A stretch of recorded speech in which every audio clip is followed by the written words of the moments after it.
you're a liar or something like that. Right. So this was I really enjoyed following this case.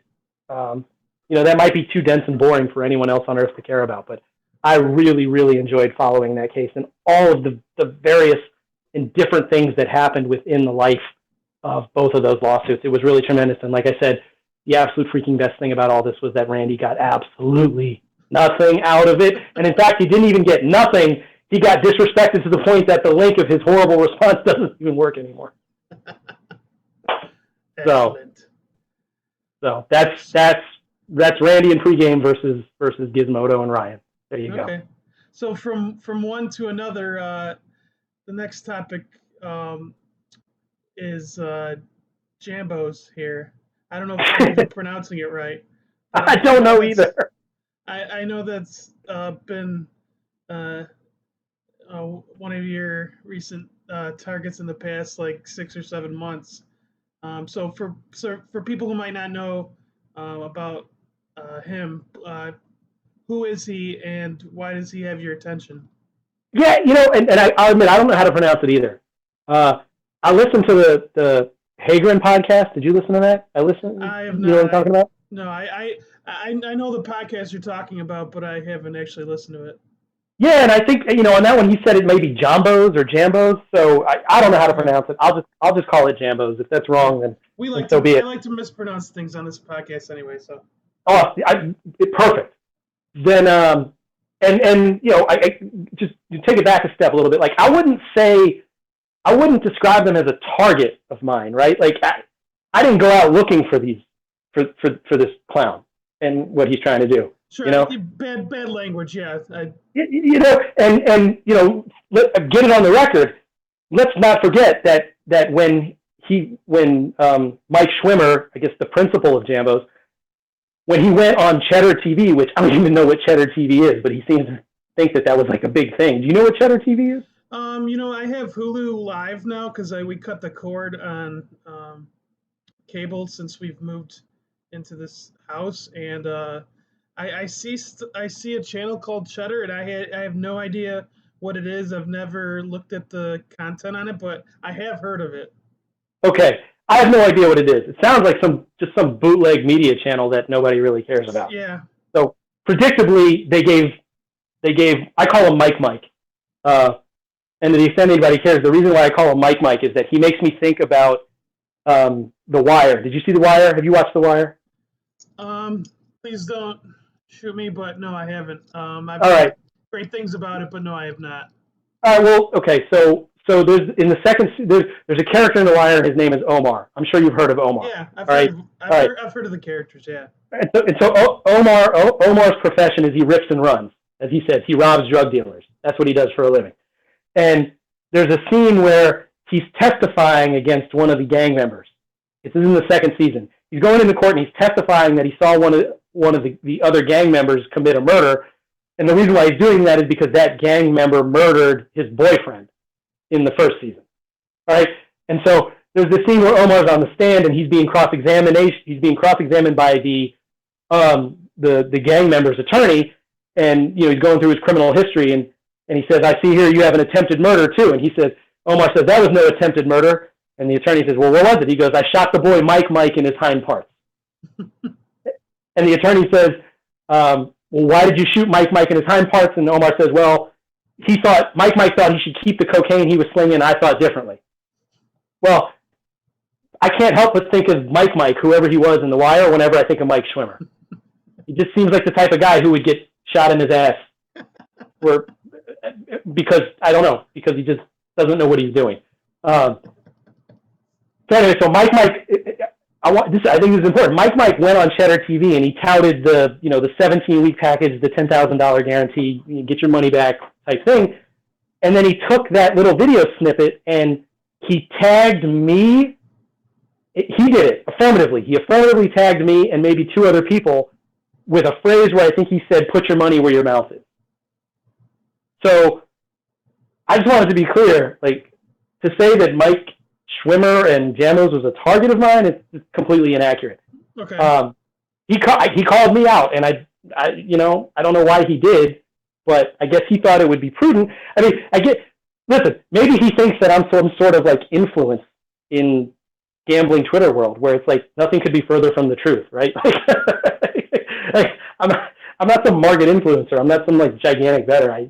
This just goes to the overall cluelessness that Mike seems to have with respect to sports betting and trying to sell picks and et cetera, et cetera. But you know, I mean, it was just one of those things where, look, we all know there's a billion touts out there, right?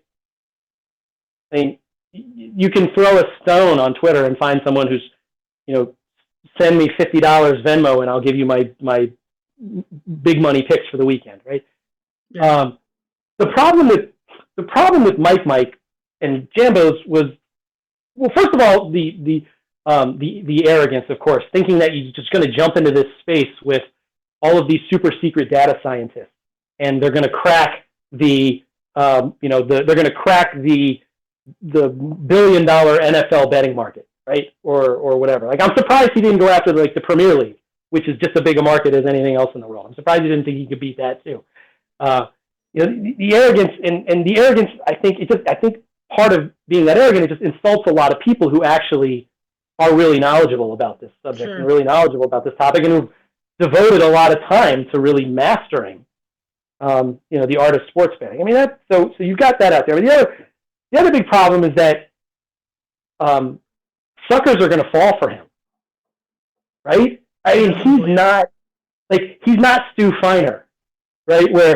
Or even R.J. Bell, Randy Busack, right? I mean, he's not any of those guys where anyone with at least a moderate IQ would be like, okay, yeah, this person is a scammer, or this person that doesn't know what he's talking about, or this person is selling a worthless product, specifically minus EV picks.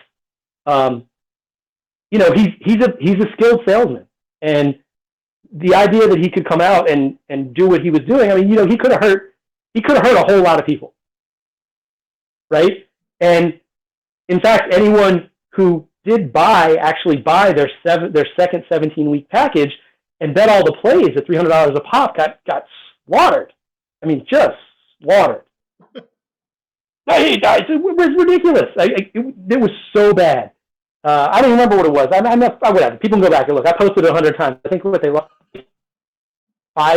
they lost $5,000 for a $300 bettor if, in fact, they got the $10,000 guarantee back. If you didn't get the guarantee, then you lost $15,000 or something like that, right?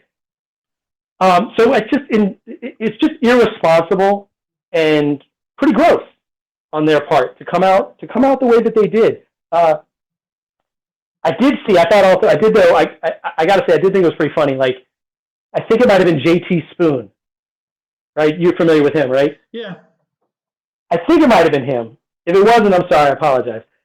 But when you watch the little Jambos How It Works video, there's like this caricature that's supposed to be their data scientist sitting in a room, right? And they got cartoon characters, they've got headsets on, and they're all grinding away like with their noses an inch away from a computer. So it's like this horrible caricature that I guess is supposed to convey that we have super secret data scientists who are cracking the Da Vinci Code here by our picks. And I think it was JT Spoon screenshot that and posted that, and he was like, "This is incredible. Look at this character. Look at this caricature. You have the librarian-looking woman with glasses. You have the young Asian guy. You have the fat bearded guy, and like some other person, right? So like the complete stereotypical images of what you would think what you'd want people to think your data scientists were if you were trying to sell them super secret info, right? Yeah. Of course. So I will admit I did get a laugh out of that. So I think it was JT Spoon. That was a pretty good. That was a pretty good tweet. Unlike 99.69% of everything else that we see on gambling Twitter. And it further. So that's one thing, right? And I guess a fair criticism is, listen, if suckers are going to fall for it, why do you care? There's plenty of suckers and people fall for everything all the time. Yeah, okay, that's valid. That's accurate and that's valid. Why do who cares if he's calling you out? Don't you have better things to do if he's calling you out directly? Yeah, of course I do. But whatever, he called me out directly.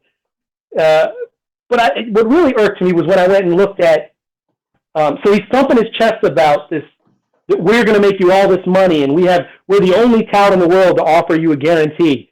And if we lose, when you lose, we lose. We're all in this together. And so I went and I looked at, when this first came up back in August, and I went and I looked at his terms and conditions, right? So the actual legal stuff that matters. Yeah. I looked at the terms and conditions, and they had a limitation of liability paragraph in there, right? Which is a provision that says if we screw up, the most amount of money we're going to owe you is X, right? That's what a limitation of liability is. Okay. And I go and I look at the limitation of liability in there, and the limitation of liability is less than $10,000. It's less than the amount of the promise guarantee. So he's slinging a $10,000 guarantee, yet the legal document you're going to agree to limits their liability to something less than that. I mean, it's the ultimate gotcha in that respect. That really aggravated me. Because, look, I mean, common people, everyone knows common people don't read that stuff. Right. In the actual real legal world, judges are sensitive. Judges even know, listen, John Doe doesn't read all the fine print in whatever type of, in this agreement. So, you know what, I might give him some leeway. Anybody dumb enough to buy picks from a tout isn't going to read that stuff. And so, you can envision a world, at least, back in August, and I don't mean this with respect to Mike, specifically, but you obviously can envision a world where a tout is going to pull a gotcha on you when you go and try and get your guarantee money, and the tout is like, yeah, no, sorry, my limitation of liability is less. Right? It's the ultimate. Yeah. It's almost as bad as when Randy gives you a refund at pregame in the form of bucks, pregame bucks.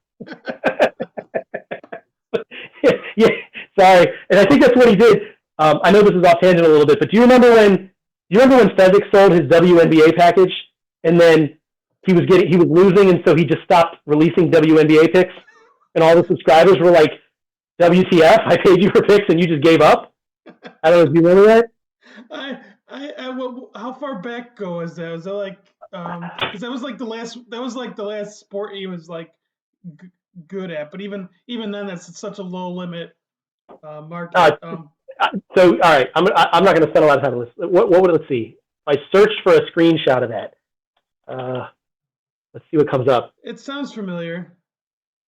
No, I don't think. I mean, first impression, I don't have that. I mean, I have the one where Fez claimed that Bill Laimbeer was going to be a horrible WNBA coach for the New York Liberty. Yeah, I remember that. And then this was on June 10, 2014, and then another poster said, Fezzy Laimbeer won 3 WNBA championships as the coach of the Detroit Shock. Anyway, so why did I even bring that up? So the pregame bucks. And then Randy was like, yeah, Fez shouldn't have done that. I'm going to refund everyone's WNBA package, but I'm going to do it in the form of pregame bucks. So here you go. Go buy some more losing picks. Yeah, here's some toilet water for you. Here you go. So anyway, so back to Jambos. So that was really aggravating about the terms and conditions. And I know Mike played it off like, that's just an oversight. But simultaneous with that, if you remember, Mike was also tweeting about how the general counsel for Jambos was the former general counsel for MGM, the MGM Resort in Maryland. So, he's like, you see what he's saying? He's like, our staff here is incredible. We have super secret data scientists. We have the former general counsel for MGM, which, I mean, yes, that's obviously impressive. You can't be stupid and be a general counsel for any MGM property, I don't think. But then on the flip side, he's like, he's got these horrible terms and conditions which can totally screw someone over. And it's like, yeah, that's just an oversight. Hey, man, thanks for pointing that out. Yeah, okay. The other thing that was in the terms and conditions, which I thought was awful, was it mandated arbitration for any lawsuit arising out of your subscription, any lawsuit above a certain dollar amount.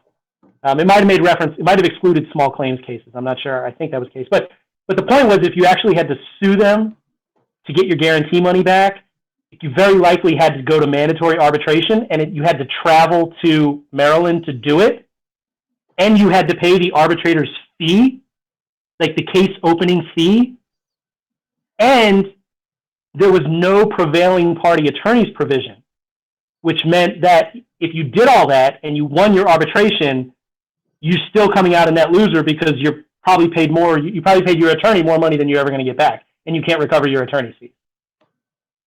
And so I was on him about that too. I was like, this is horrible. This is horrible that you would make people go do an arbitration in Maryland, that the subscriber who's betting $300 a game has to front like the initial fee, and that you have no prevailing party attorney fees provision, so that even if a subscriber wins, they probably spend more in attorney's fees than they do actually getting back from you. Right. Of course, they never responded to any of that. They had no response. Why do you think they have no response? They're trying to... Provisions like that are designed to discourage the other side from ever coming after you in court. And I'm sure it works quite effectively. It does work. I don't mean with respect to Jambos, because I don't know if anyone has ever tried to file a claim against them. I have no idea. Yeah. But generally speaking, those provisions, they work in the real world. They actually do. They actually discourage people. They discourage people from asserting their rights. Makes sense. And so it's not bad business in the sense that if I'm doing a contract with another sophisticated party and we are all on the same, we're all on an even playing field as far as bargaining power is concerned, then you know what? Caveat emptor, buddy, buyer beware, right?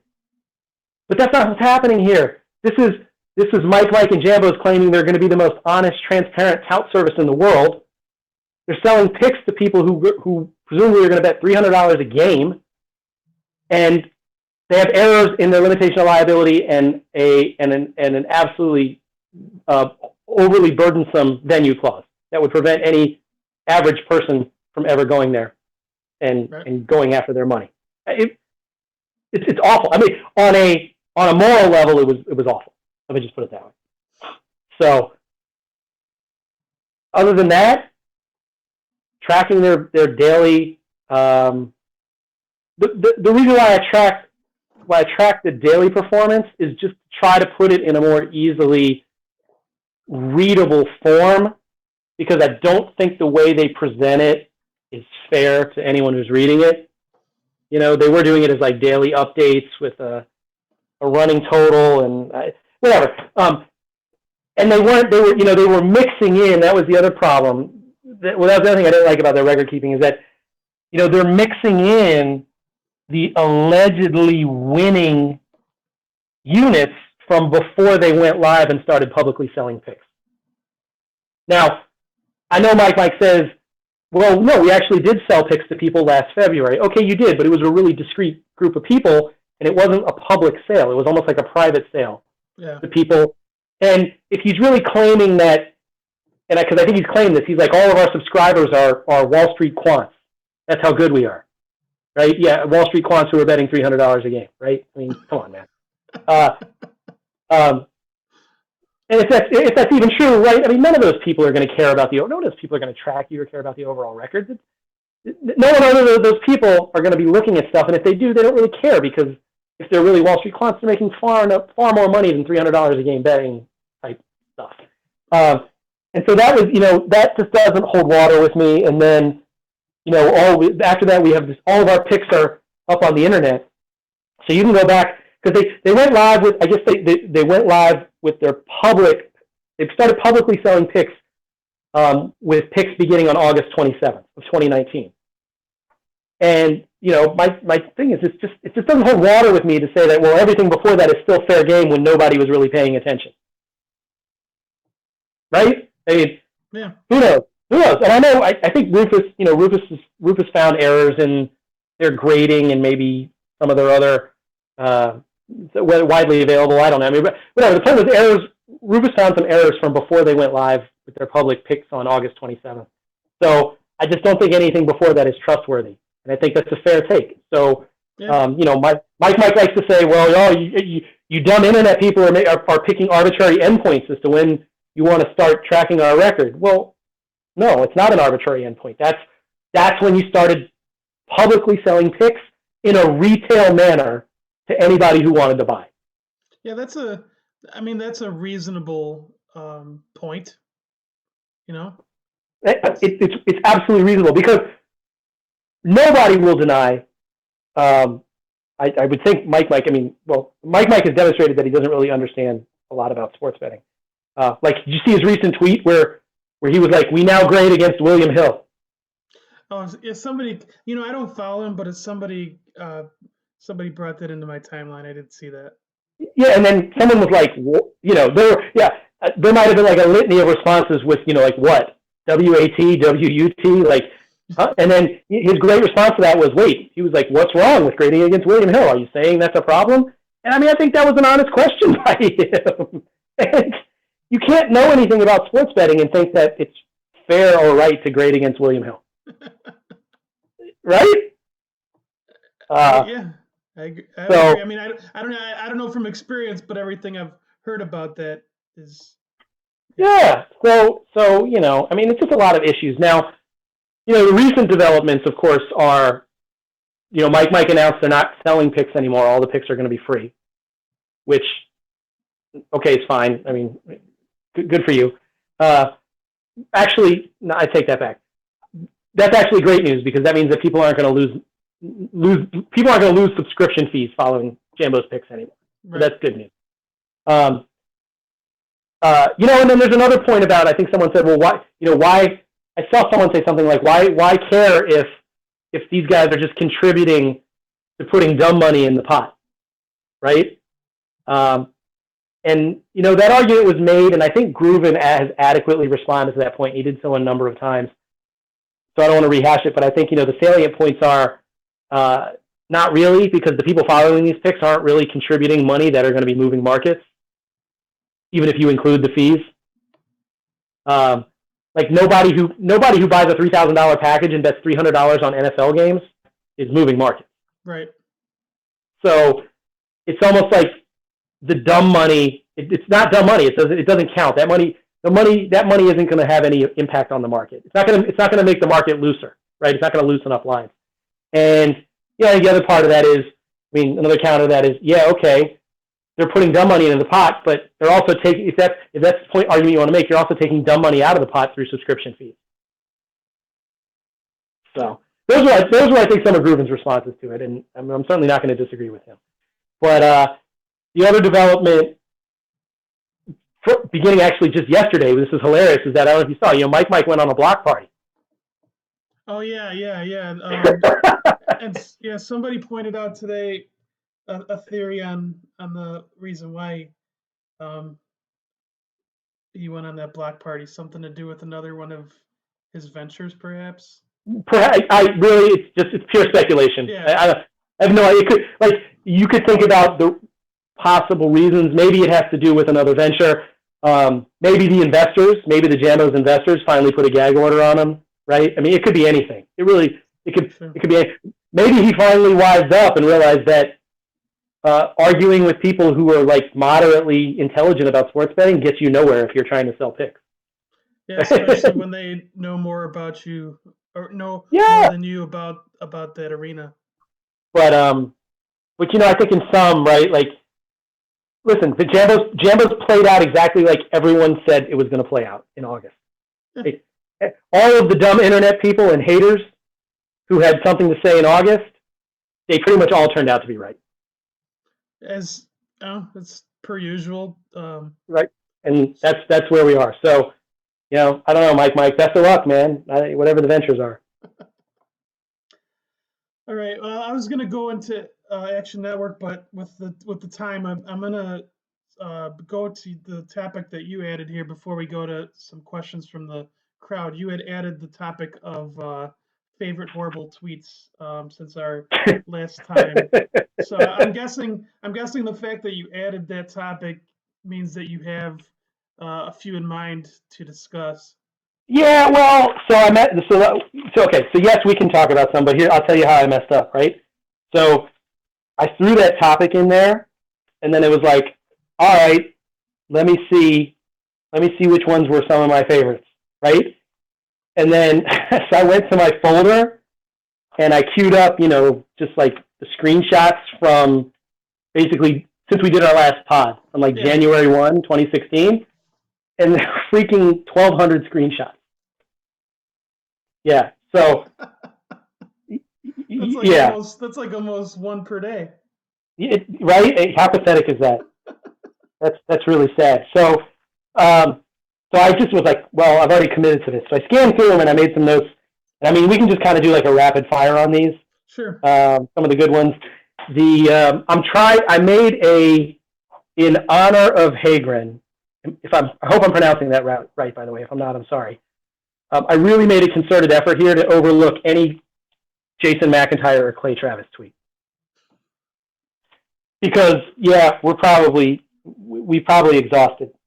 I probably exhaust those guys on a daily basis to the point where we don't need to see that. Now, having said that, I still have, I might have one or two in here. So, okay. Apologies and bear with me. But I got some other ones in here too. Let's see. Okay, so on I said all that, and I said all that just so I could start with a JMac tweet. Okay. So I have here on January 24th, 2016 was the tremendous exchange between Groovin and McIntyre and Dr. H, who was also involved, where McIntyre was thumping his chest about having a winning record in the Super Contest over 3 years, and then when you added them up, it was he didn't even beat -110 with the juice included, and so yeah, I mean Dr. H was like, "What are you talking about, dude? Like you didn't even beat -120." I mean, he was like above 50% technically, but when you add in juice, it was a losing record. Like all of his stuff is, and he couldn't comprehend it. He had no idea. And then there were other comments in there about I could teach a 5-year-old how to pick over 50% in the Super Contest against 3 days old stale lines, and here you are like happy about it. So that was a good one. I have July 11, 2016 was the awesome exchange with Randy and Matt Holt about the Draymond Green situation. Do you remember that one? Yeah, I think so. That one was hilarious because I think Matt Holt said, here we go. So Matt Holt says, I just heard from a reliable source that the Draymond issue is a bad one. Let's hope it's not as bad as I heard it is. And then RJ responds and says, per bookmaker Matt Holt, big action this morning fading the Warriors. Whispered that Draymond Green's legal troubles could be significant.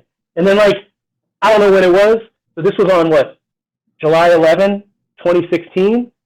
And then, 10 days later, Draymond Green strikes a plea deal. No jail, $500 fine. And shout out to Sugar Shane, who took Randy to task for that, and that resulted in Randy's great response to Sugar, telling him that he was a slow person. So I always get a kick out of that. I thought that was funny.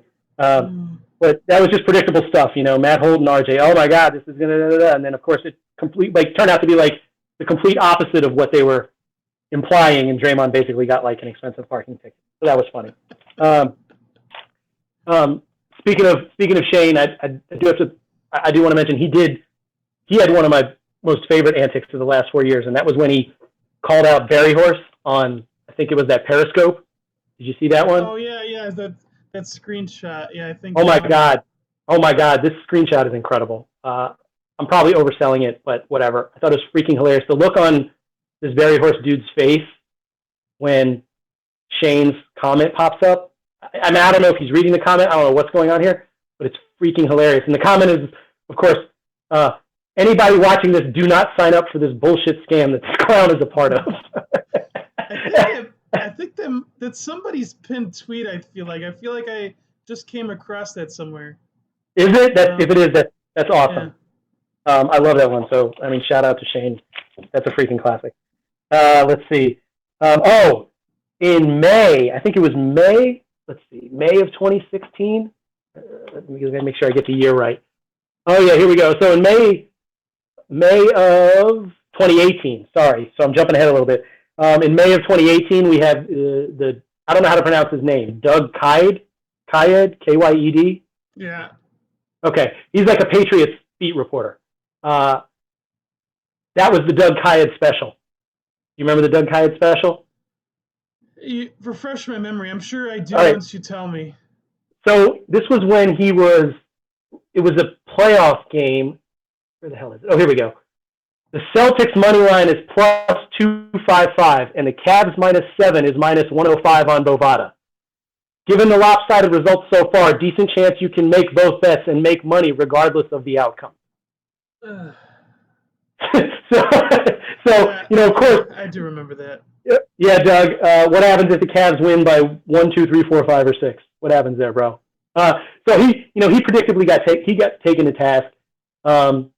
He called me a dummy on May 22nd, 2018, and then after he got roasted and after he called me a dummy, he tweets out on May 23rd, "It cost me $1, Dave, a whole dollar. I had $1.44 bonus in my Bovada account. Not even cash, a bonus. I had $1, and I put 52 cents on the Celtics money line and 92 cents on the Cavs to cover. You care this much over $1.01. So, congratulations, Doug. I got this tickled for a throwback on an annual basis. This is the Doug Kyed special. I freaking love it. That one was pretty good. That was pretty good. We have, oh God, okay, so I'm breaking my rule again.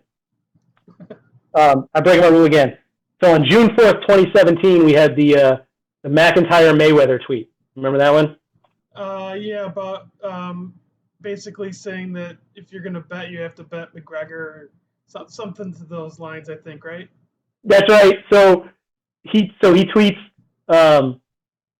it's in response to the odds coming out. Where was it? Okay. So whatever, he quote tweets a Sports Insights tweet, which, okay, that tells you, I mean, we already know who we're dealing with. Over the past hour, McGregor has moved from plus 850 to plus 675. Mayweather minus 1,400 to minus 1,000. So J-Mac tweets, the only play here is McGregor. There's no value in Mayweather. And then someone says, reads like you don't understand value. Tons of value in the current line on Mayweather. And then J-Mac says, have you seen the odds? I'm curious to hear at what dollar amount there's value. $5,000? $10,000? And are you taking it? Tremendous. Absolutely tremendous. Like, what can you even say to that? Yeah. And this is the guy who, he thumps his chest about, I'm Fox Sports' go-to gambling guy. Right? I do all their videos. I'm the man. That one, that's a pretty awesome one. November 2nd, 2017, we had the fantastic tweet of Brent Musburger calling Randy a bullshitter. And obviously the tweet in and of itself was tremendous, but the fallout was similarly incredible because it went to, I don't know if you remember, Randy went on a tweet storm accusing Musburger of working with an alleged sexual harasser. That sounds familiar. It's incredible. I don't know if any of this stuff is true after the initial tweet, but it's just fantastic content by Randy. You get called out by Brent and then go on a tweet storm accusing him of working with somebody who harasses when him. his own site blurs out a certain pedophile that worked with him, right? There was a... Yeah. I'll let other people talk about that one. I got, for the record, I don't have any comment on that one. Yeah. But yes, I'm familiar with what you're talking about. In February, this was good. In February 24th, 2018, we had the fantastic Doug Kazarian article about get ready for 10-point line moves in the NBA because of tanking. And I mean, he got roasted immediately when that came out. And by the way, now because of your most recent pod with Thick, I can't see Doug or his name or anything without thinking of an ox and envisioning Doug as an ox with like a harness and pulling a cart with like dead bodies in it, like from Monty Python and the Holy Grail or something like that. Because for those who didn't listen to it, I think if I got this right, I remember Thick called him like No Neck Doug. He's got an ox neck or something like that. Yeah, he's very good with descriptors. That Thick. Yeah, look, man, I don't agree with a lot of things Thick says, but yeah, as you shouldn't. No Neck Doug, Ox Neck Doug was, that was pretty good. So anyway, we had February 24th, 2018, we had Doug with the 10-point NBA line moves. Get ready, teams that are tanking. And he was like, the point of the article was like, you commonly see 10-point NBA line moves. And then, he predictably got roasted. And, shout out to Scoot, you know him? Yeah. That poster? A very, very knowledgeable NBA bettor, by the way. He jumped in and immediately and he says to Doug, every 10-plus line move since about 2008 is a playoff team resting their starters. Almost all huge line moves occurring because of tanking is a myth. So, I mean, wrecked immediately. And then, Doug predictably had some stupid, then I think he tried to backfill and say, oh, well, I was talking about totals. Which, all right, dude, whatever. And then, he went into the typical, have a nice day, thanks for reading type stuff that you see from these morons. Yeah, that was a fun episode. Yeah, that's the problem with the whole legalization thing, is that there's too many people like that. That's right.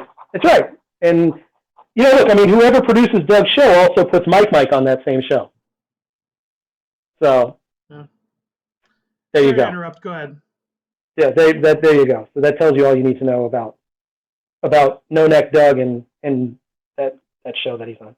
All right, May 14th, 2018, we had Craig Calcaterra, the cat guy. You know who I'm talking about? Yeah, he's associated with MLB or something, right? Something like that. Whatever. May 14th, 2018, he had his tremendous tweet where he said nobody wins betting baseball, which, I mean, immediately, whatever. Take a laugh, dude. That's freaking stupid. Let's see what he says here. This is my take. The ban was dumb and properly overturned, but my God, if you're laying money on any individual baseball game, you either have a problem or have no idea how baseball works. I don't know, Craig. I think someone else involved in that tweet has no idea how baseball works. But I mean, most people don't know how to bet just in general, but I mean, there's gonna be a few people that know how to bet it. There are indisputably people who can win betting baseball.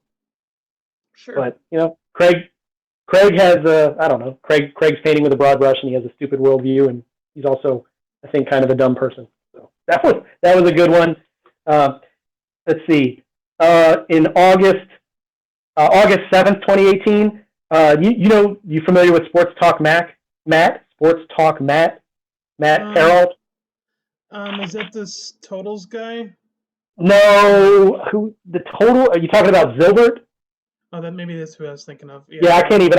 We're not even going to get into Zilbert. Okay. So I think whatever. We can't. I can't even talk about that guy. But so Sports Talk Matt. I mean, I know him because he's the guy who defended McIntyre as being a skilled gambler. But that's not why we're talking about it today. I only made a note of this one because Sports Talk Matt on August 7th, 18, he had that tremendous thread with Dan Back, who I think is a DFS guy. I don't know. I don't really know anything about DFS. But he had the tremendous thread where they were going to have a side wager on performance in the Super Contest. And it was going to be I think it was a $100 side wager. And Matt was saying, all right, I'll put up my $100, but you have to put up $500. And Dan Back was like, what are you talking about? And he's like, well, you have 5 guys who are part of your team, so each one of you has to put up $100, but I only have to put up one. I mean, it was an incredibly entertaining thread because of just how stupid Matt is, but we already knew that about Matt. But that was really funny because he was real earnest about it. He was like, yeah, why doesn't this make sense? Each one of you puts up 100. So if I win, I get 500. If you guys win, you each get $22.50, whatever. I mean, that was pretty good. We had December 28th, 2018 was the Auburn, I think, was that the Auburn-Purdue bowl game where Auburn destroyed Purdue by 60 points or something like that? Yeah, I can't remember. I don't remember that one. All right, so I only made a note here because that was that Spin Zone poster. You know who I'm talking about? Who was affiliated with Action Network. That was the day she had a tweet storm where she made 1, 2, 3, looks like 4 live bets on that game, and they all lost.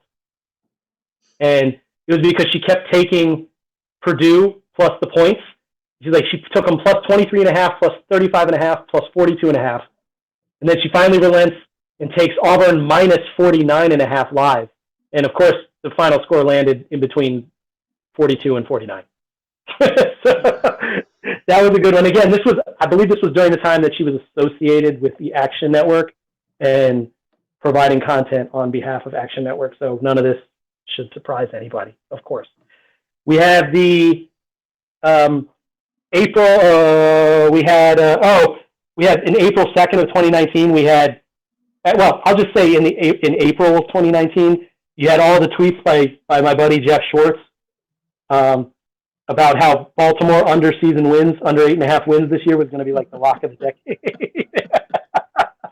And he had, like, I know I quoted I got a screenshot of the video and the audio, and I posted it where he's doing some sort of radio spot, and he keeps saying, like, I can't put enough money on the under 8.5 for Baltimore. I just bet it again. I keep betting it. This is like the easiest money you'll ever make. And obviously Baltimore was the number 1 seed in the AFC this year. So that was good. And I think it was that same radio spot where they also posted, like, these are Jeff's 4 best bets, and one of his other bets was off the board. And they posted it that way. I think it might have been Carolina to miss the playoffs or something, or make the playoffs, something Carolina related. And they put it on the freaking graphic. It said OSB in parentheses. Like, what is even going on here? Again, Jeff Schwartz, another person who was associated with Action Network and who dumped like 300 units while he was associated with them in his public record. Which also reminds me, too, I thought this was really funny. I don't know if you recall. You know, it was probably a smart move by Action Network, but on the first Sunday of the NFL, this past NFL season, that was the day when they hid all of the records, all of the long-term records behind a paywall. Yeah, you know, after you had guys like Jeff dump 300 and something units and Paul DeLuca dump 200 units, whatever the hell it was, and then, you know, Blackjack Fletcher running dual accounts and citing the one that was winning, where on the other hand he had another one that was down 80 units or whatever the hell it was. Finally made a smart decision, I think, the Action Network putting those long terms behind a paywall. That got lost too, the Blackjack Fletcher thing, when Bob Silverman wrote his piece about Ravel and about Ravel not understanding units versus dollars and then deleting a bet or changing whatever it is that Ravel did. It got lost in at that time too, but that was also the same time that it was discovered that Blackjack Fletcher was running dual Action Network accounts, and he was citing the winning one while he had his official one with the blue check mark that was down 80 units or something like that. That was pretty funny. Of course, he's not associated with them anymore either.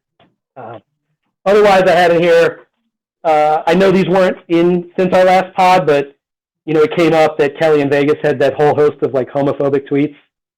And I think she also she told some college kid, I hope you tear your ACL or something like that.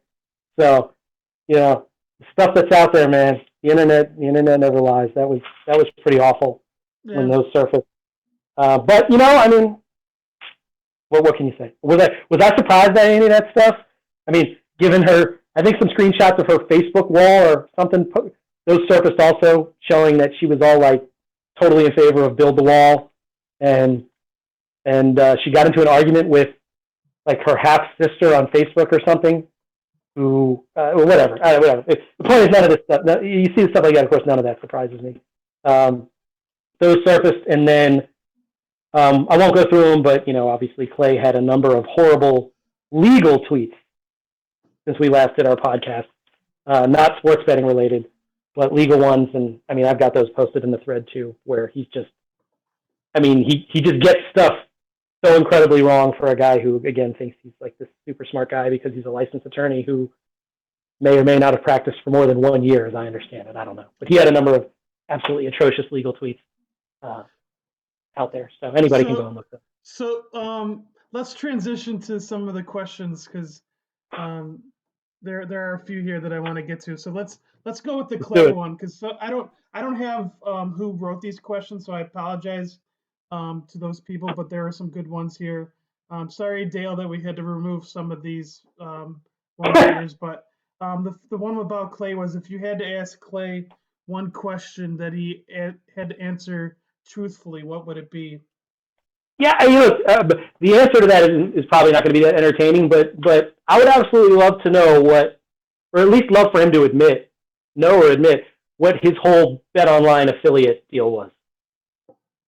You know, there was a period of time where he was posting a lot of BetOnline affiliate links with his picks, and this was before Groovin passed.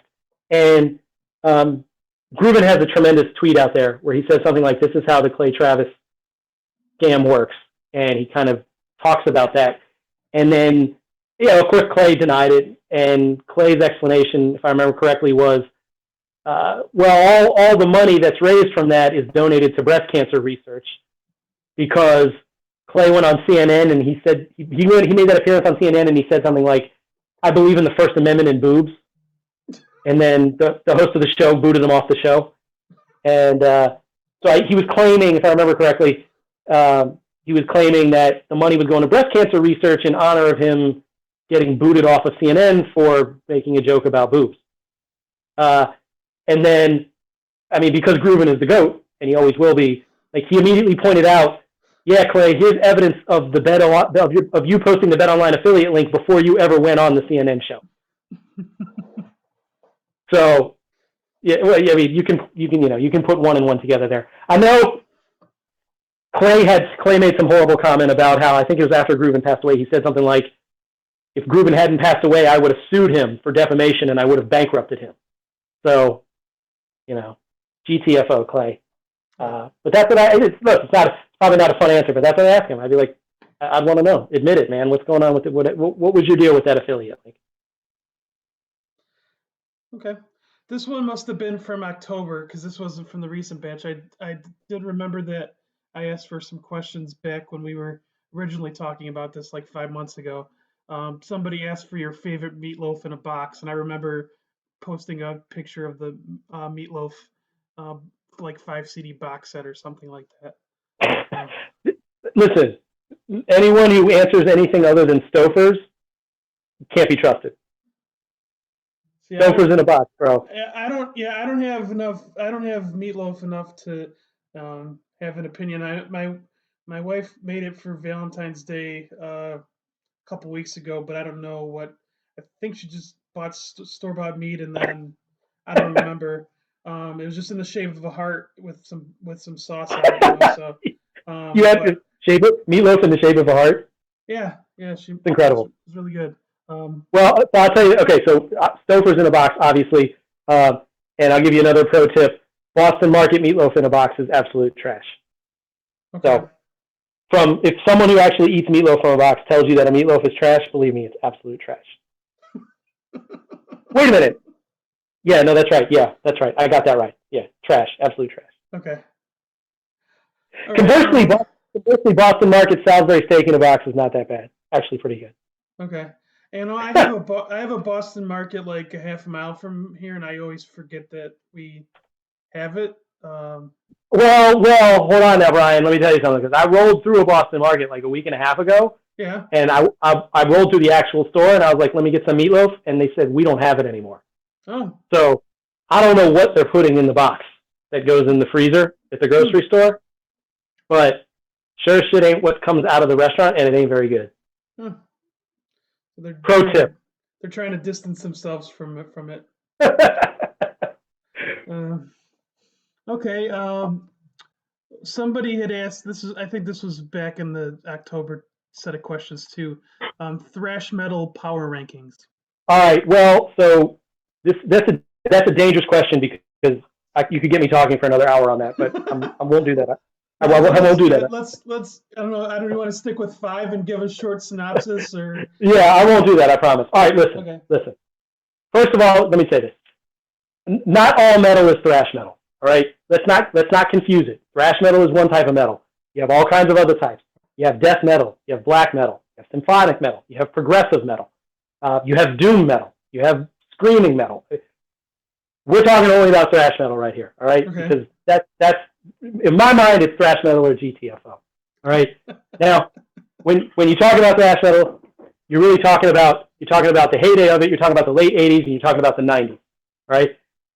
There was a concert, within the last 5, 6, 7 years called the Big Four. I don't know if you saw it, you remember it, whatever. They did 2 shows. The Big Four show was Metallica, Megadeth, Slayer, and Anthrax. All right. I don't dispute 3 of those. All right. For me, number 1 all-time greatest thrash metal band, start a career, end a career, first note ever to the last note played, Megadeth. Megadeth's 1990 Rust in Peace album is the greatest thrash metal album ever made. It's one of the greatest albums in general ever made. And I rarely find a person who has no idea about metal, doesn't listen to metal, doesn't like it. I rarely find a person for whom I will play the opening track of that album called Holy Wars, and the person isn't blown away and like, oh my God, what is this? This is one of the most amazing things I've ever heard in my life. All right? So we put Megadeth at number 1. Okay. Metallica, I think you have to put them at number 2 just because of their stamp on the genre. But understand that Metallica, it's been 30 years since Metallica made a thrash metal album. Right? The last thrash metal album they made was Injustice for All, and that was even kind of, riding the edge of whether it was thrash metal or like heavy metal, hard rockish kind of stuff. The Black Album isn't a thrash metal album. Load and Reload aren't. Saint Anger should be thrown away and never spoken of ever again in the history of the world and any other planet. Death Magnetic was pretty good, and their most recent one, Hardwired to Self-Destruct, is pretty good. None of those albums are thrash metal albums. But I'll tell you this. People like to hate on Load and Reload, which was the dual album combo that came after the Black Album. Yeah. If you take Metallica's name off of those albums, I guarantee you most everyone who likes that type of music would say these are really, really freaking good albums. Yeah. So, I think people were probably just, some people were like, how did this come from them? And like you said, if you take the name off of it and just forget everything you ever learned about Metallica, they're tremendous. I enjoy listening to them, and they're nothing like what you would know or think Metallica to be. But I think we definitely have to put Metallica at number 2. Number 3, I'm probably going to shock some people. I think without question, number 3 is Testament. Right? Not a lot of people are familiar with Testament, but Testament came up with Metallica, with Megadeth. They came up on the West Coast. They came up during the exact same time period, and they probably have right now one of the best lineups in the history of metal music and one of the best guitar players on the planet. His name is Alex Skolnick, and this guy does everything from thrash metal with Testament to 3-piece jazz ensembles to progressive type albums of music that I wouldn't even know what to call it. And I encourage anyone who's got any interest whatsoever in this to absolutely go and listen to Testament's last 2 albums, their last 3 most most recent albums. And I promise you, you'll come away, if you know anything about the genre, you'll come away being like, oh my God, these guys absolutely can take the stage with Metallica, Megadeth, or any of the big guys. After that, Slayer and Anthrax were the other 2. The big 4 was Metallica, Megadeth, Slayer, Anthrax. I'm not a big fan of Slayer. I don't really listen to them. I like one song. I do think they have one song that's absolutely phenomenal called Seasons in the Abyss. But otherwise, I don't really listen to them. That's not my thing, but I can't deny their greatness. They're obviously on the Mount Rushmore. Anthrax is fantastic. I just don't think they're in the top 4 of thrash metal bands. If you want to be surprised, go listen to Anthrax's last 2 albums as well. They'll totally blow you away. It's like nothing you ever expect from them. They like completely reinvented themselves. They're tremendous. After that, look, Pantera has to be up there, but Pantera was kind of a cross between thrash metal and something called groove metal. But if you had a Mount Rushmore, you'd have to think long and hard about putting them on it. Haven't met a lot of people who dislike Pantera if you're into that type of music. And then I want to just say this because I think people get confused. Iron Maiden is not thrash metal. All right? Iron Maiden is like a cross between progressive metal and heavy metal. But they're unquestionably one of the greatest bands that ever walked the face of the planet as well, and I listen to a ton of Iron Maiden. But they're not thrash metal, so I can't put them in my rankings. And then as far as where we are today at this point in time, I'm really into this band called Trivium. They're releasing a new album in April. I'm a big fan of theirs, and I think people should check them out. I talk about them a lot. I think they're really good. And then after that, throw Dream Theater in the mix for one of my absolute favorite bands on the face of the planet right now. They're progressive rock, progressive metal. They're not thrash, but they play stuff that you never thought people could ever come up with. It's ridiculous. Okay, let's go to the Dale question, the only one that we didn't remove. Besides Dale, who from your multiple chats would you want to kill the least? I really don't understand the question. So shout out to Dale for that, and at least shout out for participating. But who would I want to kill the least? Well, I don't want to kill anybody in any chat. I mean, are you in a lot of group chats on Twitter? I'm in like 2. Okay. So it's right. That question kind of overstates things, right? I'm not in like 25 chats. Yeah. I have like 2, and do I participate that much? No, and when I participate, it's probably awful content anyway. So, who do I want to kill the least? How about everybody except myself? Okay. Fair enough. There you go. Okay. Okay. These last 2 questions, are this one isn't. I don't know if this is really for you. This is probably more directed towards me in terms of what is the shittiest podcast you've ever been associated with. I hope that's not for me, because I've only been associated with one podcast.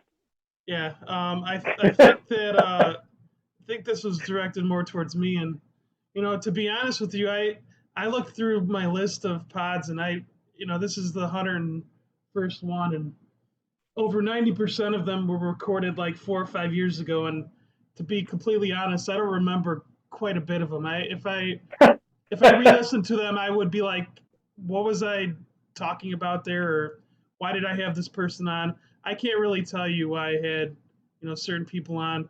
I'm not gonna name names, but I mean, if you remember any of my podcasts that you have strong negative opinions on, I'm all ears in terms of ones that you might have thought like, well, why did you have this person on? I'm hearing the critiques on that, but I try to be. I really make an effort to not be a misanthrope with respect to people other than touts and idiot media people. So, what's your worst podcast? How about the prior one I was on? Yeah, it's hard for me to say. Like I know that I had one on with I think it was Vegas Maddie, and I tried to get people on who were like, I tried to get different stories from different people, and that one kind of came off a little more promotional than I wanted it to be. I do remember that one. I'm sure if I looked back on some of them, I could come up with more critiques of them, but because there are some, but yeah, just I always tried to get good content, and I know some of the guests weren't great, but like whose podcasts are really, when you do it 100 times, you're gonna get some that aren't. There are some that are better than others, and I know it sounds like a cop-out answer, but I really don't. I guess I'm not really the best judge of my own content. Yeah, well, you're the only podcast that I've been associated with, so okay. I guess my answer is, does that mean this is the shittiest? I don't know. Maybe, maybe not. I don't think so. I hope not. And then the last one, I said, I figured I'd see if you had any good thoughts on like maybe people who've never been on the podcast that you thought would be good, not to like call anybody out, but like anyone that you thought might be interesting to talk or hear from. Yeah, Jason McIntyre. You heard the last podcast I did with Thick, where I mentioned about how like when I was unemployed, I was looking for work, and I actually reached out to him. I don't know if you. I did hear that. That was tremendous. Yeah, I mean, I have like a couple emails about it, and like I don't know. I think he might have even sent the last email, or I might have sent the last email, and I was just like, I don't know. I thought about it, and I thought about doing journalism way back when, and realized like for it to be like a profitable living, that it was going to take a really long time to get to that point, and just like I'm not interested in it enough to pursue that. So I kind of just like I gave it an old college try, and I was just reaching out to a bunch of people, but yeah, this was like obviously way before I knew anything about like this was like in 2013, so I didn't really know much about backgrounds of these people. So live and learn. What's troubling to me is that to the extent we call it Seville, and again, I mean, I don't really know what Seville is, to be honest. We call it Seville or gambling or Twitter or whatever, but people seem to like cross his path. And I don't mean to blow up Chatham, you know who I'm talking about. Yeah. Yeah, I don't mean to blow him up, but I'm going to kind of do it anyway. But it's actually not really blowing him up. I'm actually giving him credit. Apparently, he was in a fantasy football league with McIntyre at one point, and there was a period. It was like back in 2016 where McIntyre was thumping his chest about how great he is at fantasy football, and Chatham says, I was in a 2-quarterback auction league with him. He blew most of his budget on a running back and wide receiver. Then he went in the chat and asked if we could eliminate the second quarterback spot midway through the draft. By week 3, he was starting backup NFL quarterbacks in both spots in a 16-team league. I was dying. That was awesome. Fantastic content, Chatham. Notwithstanding the fact that it troubles me that we have a lot of crossover with McIntyre here. Don't appreciate that. Yeah. So, but hey, look, before we end this, though, I got to do some promoting. All right. Okay. Listen. March Madness 2020. There's going to be this is a massive event. There's going to be a massive event in Vegas coming up. All right. It's a massive event. I think there's going to be a lot riding on this. I know a lot of people are prepping for this, beginning like as of yesterday. There's going to be a gambling Twitter push-up contest or consecutive push-ups. Okay. And I don't know if anyone's set the lines on this yet, but I think Dale is the favorite going into this. He's going to be the favorite of the field. All right. Okay. So, mark your calendars, get your pay-per-view ready. This is we're going to have to report on this after it's done. But I mean, is there a lot of people in this contest? Listen, my understanding is we've got like an incredible like massive field of like 5 or 6 people. Oh wow. Yeah, that's my understanding. So, and there's going to be a lot of game theory involved here. I know this. Like, are people going to drink before the competition? Are we going to try to stay sober? Are you going to eat? Are you going to try to keep your weight down? I don't know, man. It's shaping up to be a pretty big deal, though. Is Alan Boston going to be in this push-up contest? God, I hope not. If he is, we're going to have to test them. We're going to have to test them for performance-enhancing material. Yeah, I'm kind of bearing the lead here, but today I reached out to Alan to actually. I decided that I was going to use this pod as a platform to maybe jump off into doing another pod like really soon while I was motivated. And I reached out to Alan, and he told me to get back to him in a couple weeks because he's going to be in Vegas and he's not sure yet his schedule while he's there. So I'm going to reach out to him in a couple weeks. So we might have a March Madness Boston podcast. So. Oh my goodness! So we're going to bring in a ringer. Someone's bringing in a ringer. You have to watch the market and see how the lines move when he announces his participation. Okay. Well, I. Oh, and by the way, also, if you've got a line on Octo Onion, you know who I'm talking about? Yeah.